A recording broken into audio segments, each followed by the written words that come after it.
Suspense, vous n'avez pas tellement, puisque nous savons que c'est la SNCF qui est le Grand Prix, et donc nous attendons sur scène.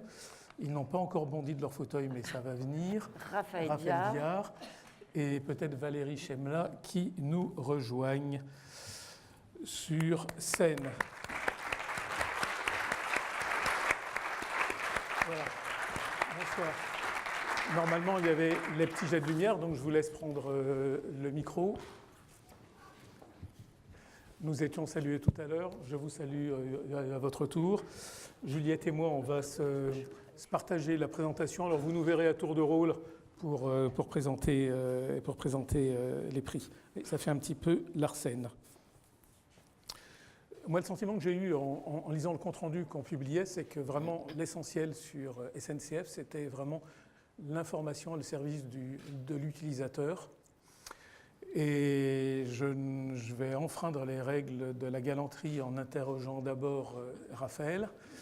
Et Juliette, vous interrogeant, on s'est partagé un petit peu comme ça, par genre. Vous êtes à la fois, vous êtes le CTO, et sauf erreur chez vous, CTO, c'est à la fois Chief Technology Officer et Chief Transformation Officer, ce qui est un bel exemple. Ça a commencé technologie et ça s'est transformé en Transformation Officer, exactement. Voilà, j'ai mes petites notes là, parce que j'ai vraiment une absence de mémoire.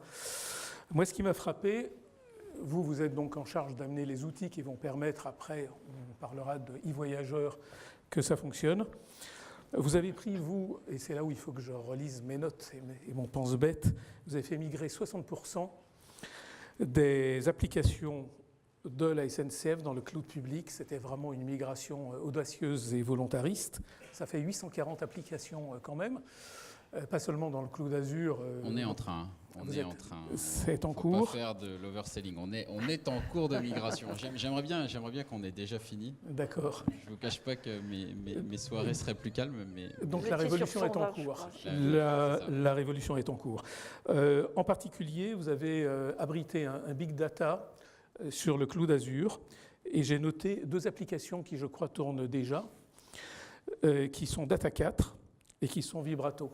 Data 4 viserait à améliorer l'affichage dans les gares pour l'utilisateur. L'affichage, c'est ça, ouais.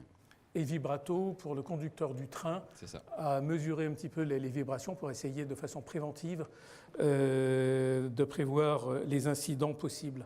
Le mot incident, nous en tant qu'usagers ou retard, c'est un petit peu une de nos préoccupations.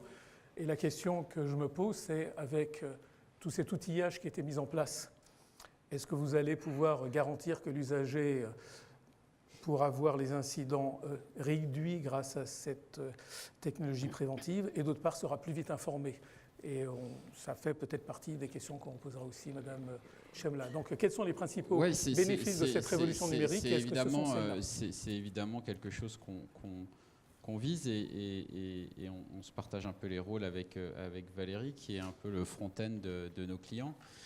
Moi, mon rôle, c'est de faire en sorte que ce qu'on met en place en termes de technologie puisse optimiser notre fonctionnement interne. Donc, ça va de l'efficacité des collaborateurs, évidemment, mais ça, c'est des choses classiques qu'on trouve un petit peu partout, autour de la collaboration, des communications unifiées, etc. Et puis, ça va jusqu'à la maintenance prédictive.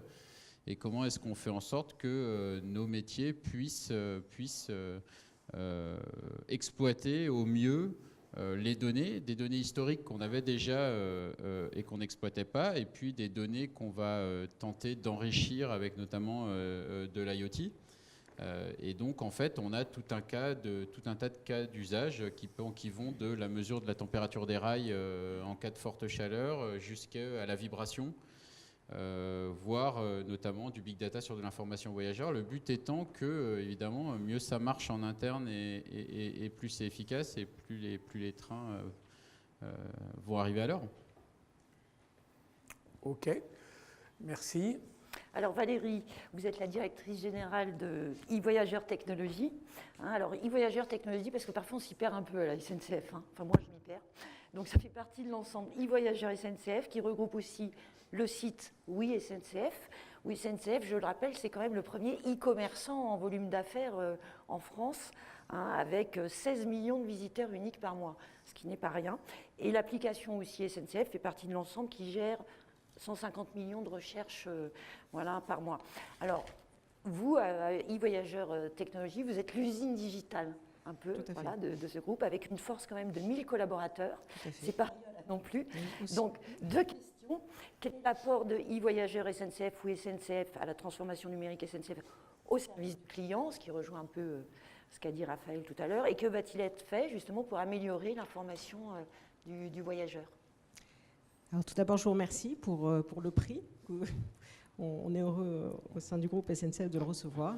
C'est le résultat d'un travail collectif et donc nous vous en remercions. En effet, vous parliez de l'Internet à 30 ans. Le groupe SNCF en a 80. Et en 2000, le groupe SNCF a pris le virage de la nouvelle technologie avec Internet qui arrivait. En fait, les nouvelles technologies ont été toujours au cœur du groupe SNCF. Il a toujours voulu en prendre l'opportunité. En mode test and learn, on n'a pas toujours lancé tout ce qu'on a testé. En 2000, 14% des Français avaient accès à Internet.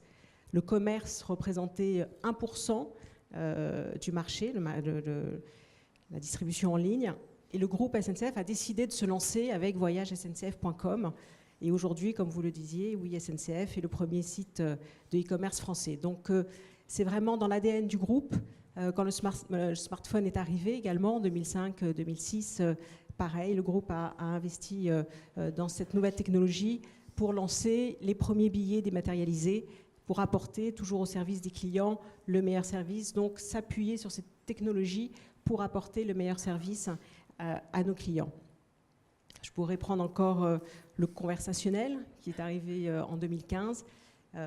Webot qui a été lancé représente, on a 10 000 connexions par jour à l'oral, à l'écrit. On s'appuie sur les briques technologiques qui a été développées au sein des Voyageurs Technologies. Voilà, donc c'est toujours s'appuyer sur les nouvelles technologies pour servir nos clients et accompagner. On a un acteur de confiance, le groupe SNCF est un acteur de confiance, donc c'est vraiment accompagner nos usagers à profiter de ces nouvelles technologies. Alors peut-être vous pouvez dire 2 mots sur l'assistant de mobilité personnelle. Alors, vous parliez de la formation voyageur, donc ça aussi c'est au cœur de notre stratégie, d'accompagner. On connaît l'exigence dans le monde du digital de l'information à nos clients. Enfin, l'instantanéité est importante, la précision. Donc l'information voyageur est vraiment au cœur. L'application SNCF répond à cette demande et accompagne nos clients au quotidien. Pendant la grève l'année dernière, entre mars et juin, c'est la grève perlée. 84% des Français qui utilisent l'application SNCF se sont dit satisfaits de l'information voyageur. Donc c'est important d'apporter cette information, de la faire évoluer, d'anticiper de plus en plus les besoins. Donc c'est ce qu'on fait aussi aujourd'hui. On a le Waze du train. L'utilisateur peut enrichir lui-même l'information à travers sa mobilité du quotidien. Et c'est vrai que l'application SNCF se transforme aussi et va devenir d'ici cet été l'assistant personnel de mobilité pour apporter, alors à travers toujours les nouvelles technologies, l'intelligence artificielle, toujours pour anticiper les besoins, proposer toutes les mobilités, et pas seulement le train, du porte-à-porte, mais également les itinéraires alternatifs. Donc voilà, donc c'est vraiment apporter un service de mobilité à tous, pas seulement dans les grandes villes, dans les petites villes aussi. Et donc d'ici cet été, nous allons lancer cet assistant. Est-ce que je peux poser juste une question? Concrètement, par exemple, imaginez, je viens de Londres, je prends le train, j'ai mon téléphone, hop, je rentre dans le bus ou dans le métro, je loue un vélo, après je prends un taxi et tout ça, je pourrais le faire avec l'application. Un seul clic, une seule application, un seul paiement, apporter plusieurs solutions d'itinéraire. Encore une fois, s'il fait beau et on sait que vous aimez le vélo, on va vous proposer pour aller à la gare du Nord plutôt le vélo que plutôt le taxi. Si vous êtes pressé, un homme d'affaires et votre agenda vous dit que vous avez un rendez-vous à la sortie, et ça sera plutôt le taxi. Voilà, donc c'est s'adapter. Donc c'est pour ça que l'intelligence artificielle va nous permettre d'anticiper, de mieux connaître nos besoins et de proposer la meilleure solution. Et encore une fois, le but c'est que SNCF est un groupe industriel et en devenir d'un groupe d'une entreprise plateforme. Et ça, c'est en apportant des nouveaux services, en apportant cette mobilité à tous et en offrant voilà, en un clic les solutions. Merci beaucoup, je crois que vous avez été très complet. Donc on va avoir le plaisir de remettre un prix. Merci. Si je comprends bien, à la fois au front-end, et je ne vais pas vous rabaisser, être le back, être uniquement le back-office. Voilà, la complémentarité. Je vous aurais bien posé plein d'autres questions, mais on ne peut pas. Merci encore et félicitations pour le travail de ce grand groupe au service de à peu près tout le monde ici, parce que je pense que nous sommes tous des usagers de la SNCF.